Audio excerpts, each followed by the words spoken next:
Esta viagem começa próximo do centro de Portugal, no Castelo de Linhares, antes de seguir rumo ao sudoeste até a bela cidade de Coimbra e sua antiga universidade. De lá, é feita uma visita a dois mosteiros espetaculares, em Batalha e Tomar, antes de seguir para o litoral até o resort de Nazaré.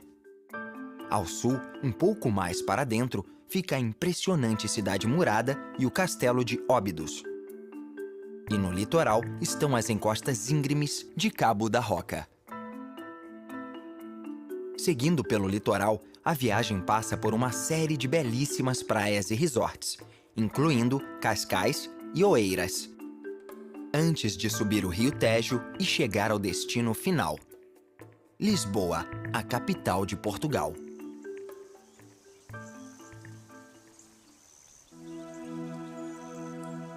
Na região montanhosa de Guarda e no Parque Natural da Serra da Estrela, fica o vilarejo isolado de Linhares, que é habitado desde os tempos do Império Romano.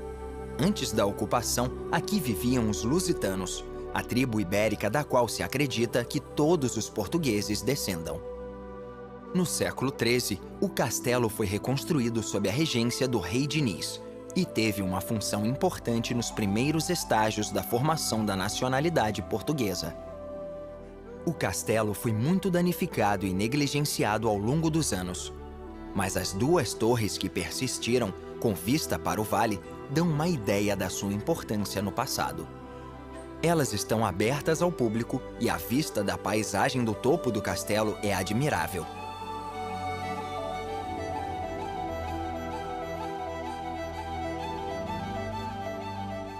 Em 1991, o governo instituiu o Programa de Aldeias Históricas, no qual 12 delas foram identificadas pela importância e necessidade de restauração, além de promoção.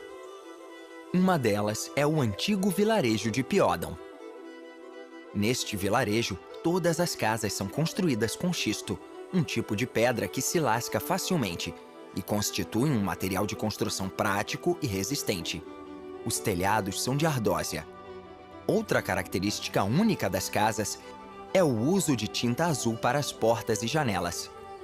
Conta-se que o motivo para isso é que a única loja que vendia tinta só dispunha da cor azul.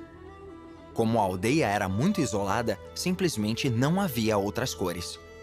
Seja qual for o motivo real, Piódão é muito singular. E agora, graças ao Programa de Aldeias Históricas, é um destino frequente entre os turistas, que trazem recursos cruciais para o vilarejo.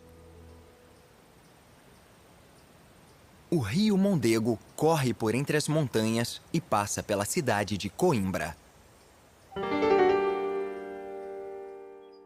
É um dos centros urbanos mais importantes do país e foi a capital de Portugal durante a Idade Média. A cidade foi fundada pelos romanos, depois tomada pelos visigodos, depois pelos mouros e, finalmente, conquistada em 1064 pelo povo português emergente.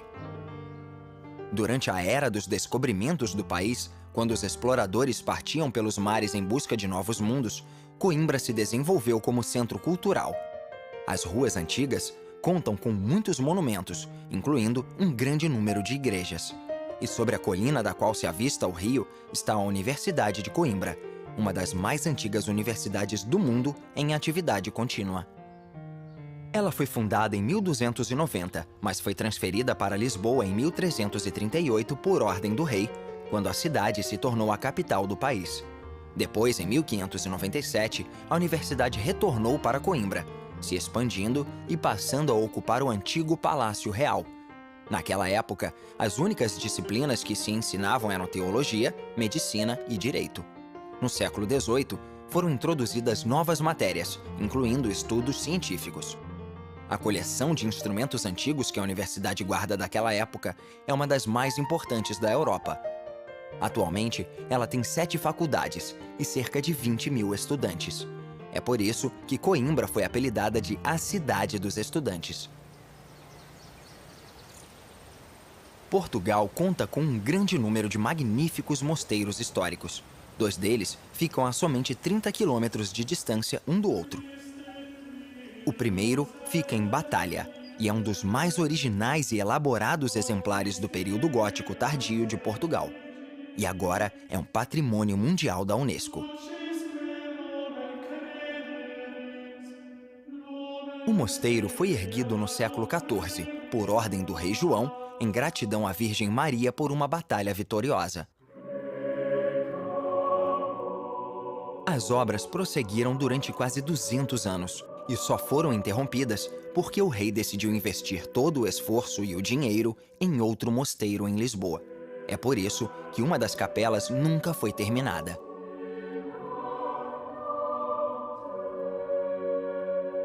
Porém, foi o exército francês, no início do século XIX, que causou os danos mais graves, saqueando e incendiando o complexo. Ele passou 30 anos em ruínas, até que se decidiu iniciar uma imensa restauração, que iria levar mais de 6 décadas. Em 1907, ele foi decretado Monumento Nacional.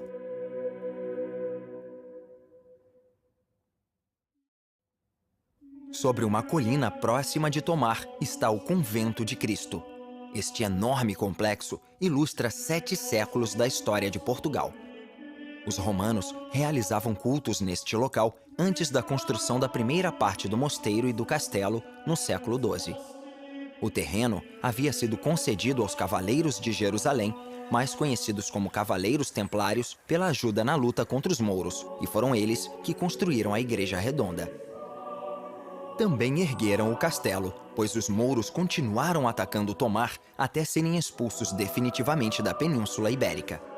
O castelo fazia parte de um sistema defensivo que visava proteger a fronteira do jovem reino cristão contra os mouros, que ocupavam a maior parte do que hoje é a região norte de Portugal. Quando a França perseguiu os cavaleiros e os tornou ilegais no século XIV, o rei Diniz de Portugal fundiu os templários à Ordem Portuguesa dos Cavaleiros de Cristo, transferindo a sede para Tomar.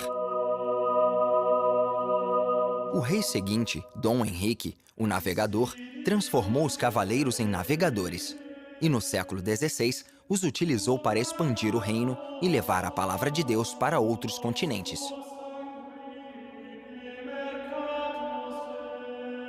Enquanto isso, eram erguidas novas construções monásticas em Tomar, entre elas um novo claustro e um dos mais belos exemplares de arquitetura renascentista de Portugal.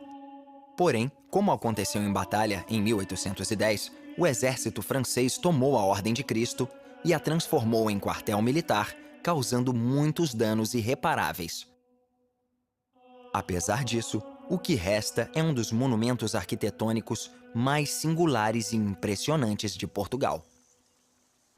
A água é essencial à vida. Como não havia um poço no mosteiro, a água precisava ser carregada ou bombeada do vale e armazenada em tanques. Mas no século XVII, um grande aqueduto foi construído a partir do vilarejo de Pegões, onde havia 4 poços. Ele tem 6 quilômetros de comprimento e 160 arcos, incluindo uma seção de 2 níveis, com 30 metros de altura, que atravessa o vale.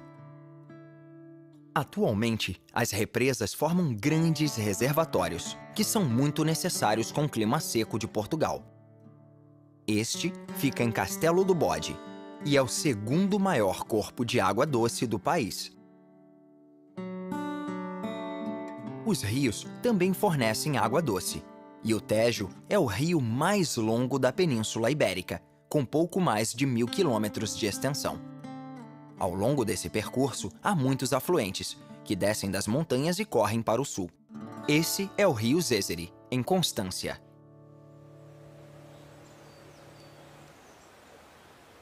Quando o Tejo começa a correr numa planície, já perto do fim do trajeto até o mar, ele contorna um dos castelos mais pitorescos de Portugal, Almourou. Construído no século XII numa ilha, o castelo fazia parte de uma linha de fortificações defensivas, entre as quais estava Tomar. E assim como Tomar, era uma fortaleza dos templários. O castelo de Almourou é um dos melhores exemplos de fortes militares da reconquista de Portugal pelas forças cristãs, além de representar a era dos cavaleiros templários. Após a expulsão dos mouros, a importância estratégica do castelo diminuiu e ele foi abandonado. Aos poucos, foi se transformando em ruína. Foram os ideais românticos do século XIX que acabaram levando à restauração do castelo, que recuperou a antiga glória.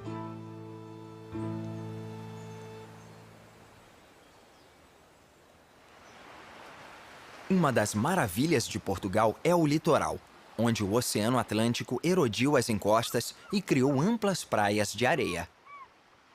Um século atrás, Nazaré era um pequeno porto de pesca. Mas o turismo em massa do século XX mudou tudo, como aconteceu com muitas outras vilas espalhadas pelo litoral. Agora, os próprios pescadores se tornam uma atração turística ao porem as cavalas para secar. A cidade se divide em duas.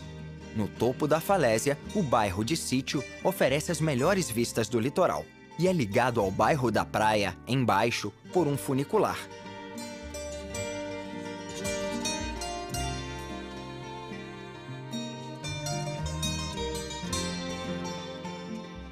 A Praia de Nazaré é considerada uma das melhores do país. Em certas épocas do ano, as ondas atraem surfistas de todo o mundo. Mas para a maioria das pessoas, é um lugar para relaxar e tomar sol.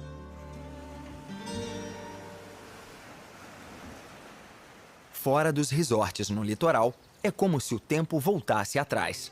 As antigas aldeias no topo das colinas oferecem uma visão do Portugal de outrora. Esta é a cidade murada de Óbidos, cuja história remonta aos mouros no século X. O nome deriva do termo latino Oppidum, que significa cidade fortificada. No século XII, o rei deu a cidade e as terras que a circundam para a rainha. Elas passaram 600 anos nas mãos da realeza, até a abolição da monarquia em 1883. Uma vez por ano, a cidade recria o espírito da Idade Média, com um mercado no qual estandartes e bandeiras heráldicas dão o tom, e a população local se veste como comerciantes, malabaristas, bufões, menestréis e soldados. Acima da cidade fica o castelo, que ao longo dos anos teve partes adicionadas e foi modernizado. Agora, a antiga residência real é uma pousada histórica, em que os hóspedes podem sentir o peso do passado ao caminharem pelos jardins e pelo pátio por onde as rainhas de Portugal pisaram.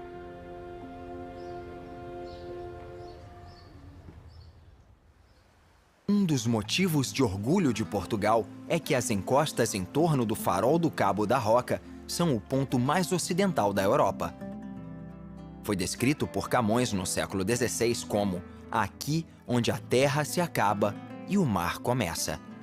O ponto é identificado por um memorial na beira das falésias. O farol entrou em operação em 1772.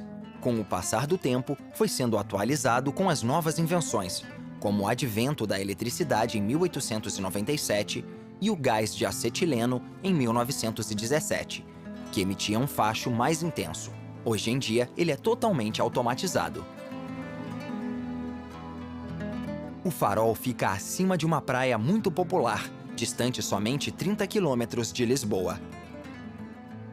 Para evitar que o litoral e a região montanhosa e verde próxima fossem urbanizados, em 1994, se decidiu criar uma reserva nesta área. O Parque Natural de Sintra-Cascais abrange uma área de 145 quilômetros quadrados. O vento e as ondas garantem a popularidade dos esportes aquáticos, entre eles o kitesurf, além, é claro, do grande número de surfistas experientes que ficam sentados nas pranchas à espera da melhor onda.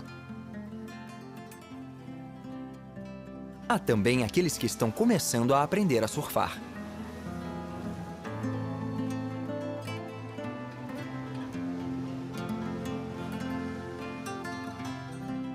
Há tempestades frequentes vindas do Atlântico, e o litoral rochoso se torna perigoso para embarcações de todos os tamanhos. No outro extremo da baía, marcando um promontório perigoso, está o Farol de Cabo Raso, construído em 1893. Foi eletrificado em 1947 e modernizado em 2003, recebendo um holofote mais potente. Um dos resorts mais populares do litoral, já mais próximo de Lisboa, é Cascais. A popularização dos banhos de mar foi o impulso que transformou este lugar de uma vila de pescadores em uma cidade litorânea. A transformação ganhou força quando a família real construiu uma casa aqui, sendo seguida pela nobreza, que construiu elegantes residências, convertendo Cascais num local chique e sofisticado.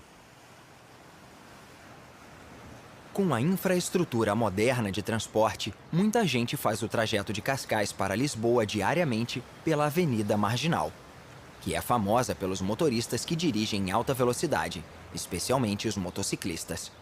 Como consequência, o índice de acidentes é extremamente alto. Poucos quilômetros ao norte, é permitido acelerar o quanto quiser no circuito de Estoril. A pista, inaugurada em 1972, tem pouco mais de 4 quilômetros. O Grande Prêmio de Fórmula 1 de Portugal ocorreu aqui até 1997. Estoril ainda recebe o Grande Prêmio de Motociclismo e outras provas da modalidade. O circuito também oferece cursos de competição, como estas pessoas estão prestes a descobrir assim que os outros motociclistas completarem as voltas.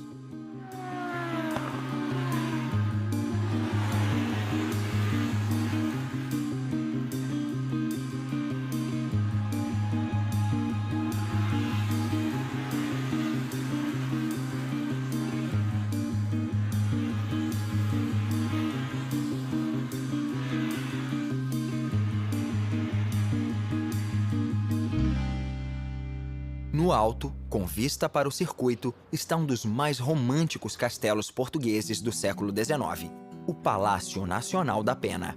Ele fica numa área militar que não permite voos, então a única vista possível é de longe. Mas mesmo à distância, se vê que o castelo tem uma mistura de estilos incluindo gótico, islâmico e renascentista italiano. De volta ao litoral, começam a surgir os subúrbios de Lisboa, embora ainda haja resorts à beira do mar. Esta é a praia de Carcavelos, a maior neste trecho de litoral. Devido à proximidade de Lisboa, é um lugar concorrido durante os fins de semana de verão. Logo adiante, há um lembrete do passado de Portugal, na forma do Forte de São Julião da Barra. É a maior fortaleza costeira do país e foi projetada para defender a entrada do rio Tejo. Agora é a residência oficial de um ministro do governo. Outro tipo de autoridade é administrada deste centro de controle marítimo de aspecto futurista. Em 2011, o Porto de Lisboa registrou um novo recorde, de 330 grandes cruzeiros que chegaram e partiram, sem contar as centenas de navios de carga. Lisboa é a capital de Portugal e a maior cidade do país. Possivelmente, foi fundada pelos fenícios como porto comercial mais de 3.000 anos atrás. A forte influência árabe se deve aos 450 anos de ocupação dos mouros, até o país ser reconquistado pelos portugueses no século XII. A cidade foi construída sobre 7 colinas com vista para o rio Tejo, que reflete luz na cidade. Lisboa já foi o centro de um grande império que se estendia do Brasil, a oeste, até a Índia, no leste, e grande parte da cidade reflete esse passado. A Era dos Descobrimentos deu origem a grandes riquezas quando, em 1497, Vasco da Gama estabeleceu uma rota para a Índia, passando pelo Cabo da Boa Esperança, na África do Sul, dando início ao que se denominou a Era de Ouro. O período é celebrado no Monumento aos Descobrimentos. O original foi projetado em 1939 para abrir a Feira Mundial Portuguesa e depois foi retirado. Em 1958, decidiu-se instalar uma cópia ampliada e permanente no mesmo lugar. Ele tem 52 metros de altura, com 16 exploradores de cada lado, como se estivessem no convés inclinado de um navio sob as velas infladas.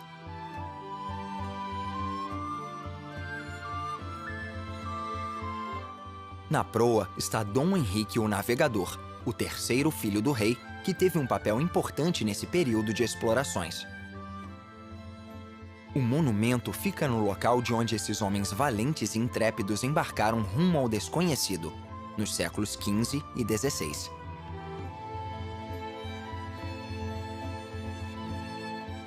Perto dali fica a Torre de Belém, construída no estilo gótico tardio português pelo rei João, pai de Dom Henrique, o Navegador. A torre era parte do sistema de defesa e também um ponto de entrada simbólico de Lisboa. Não é difícil imaginar como seria estar no topo e olhar para o mar, à espera de navios que retornassem de novos mundos, talvez carregados de tesouros. Mas a vista não era das melhores de dentro das masmorras, onde prisioneiros do Estado eram mantidos até meados do século XIX. Atualmente, a Torre de Belém é uma das atrações mais visitadas de Lisboa. Sua importância foi reconhecida em 1983, quando foi declarada Patrimônio Mundial pela Unesco. Diante do Rio Tejo fica a Praça do Comércio, que é mais conhecida como Terreiro do Paço. Aqui ficava o Palácio Real, até que no século XVIII, um terremoto seguido de um tsunami o destruiu, assim como grande parte da cidade. Num intenso esforço de reconstrução, uma nova praça foi erguida. Os edifícios foram ocupados por serviços de alfândega e autoridades portuárias, e daí se originou o nome Praça do Comércio. Uma das atrações turísticas preferidas é o Elevador de Santa Justa. Foi construído como forma de ligar as ruas baixas da cidade à Praça do Carmo, que fica no alto. Era uma subida árdua nos meses quentes. O elevador foi inaugurado em 1902. Tem capacidade para 25 passageiros e sobe 45 metros. Em frente, numa das 7 colinas de Lisboa, está o Castelo de São Jorge, que data do século VI. Ele foi dedicado ao santo padroeiro da Inglaterra quando Portugal e Inglaterra assinaram um tratado de paz duradouro em 1371. Lisboa também tem um lado moderno, o Parque das Nações, local da Exposição Mundial de 1998. Após o encerramento, a área foi sendo transformada, com várias construções novas que incluem quarteirões comerciais e residenciais, hotéis, shopping centers, museus e espaços abertos, criando um interessante contraste com a cidade histórica a poucos quilômetros de distância. Os turistas podem pegar o teleférico sobre a orla, que oferece vistas espetaculares, entre elas a da Ponte Vasco da Gama. Ela foi inaugurada a tempo para a Exposição Mundial de 1998, celebrando 500 anos da descoberta da rota marítima para a Índia por Vasco da Gama. O último destino desta viagem domina a orla histórica de Lisboa.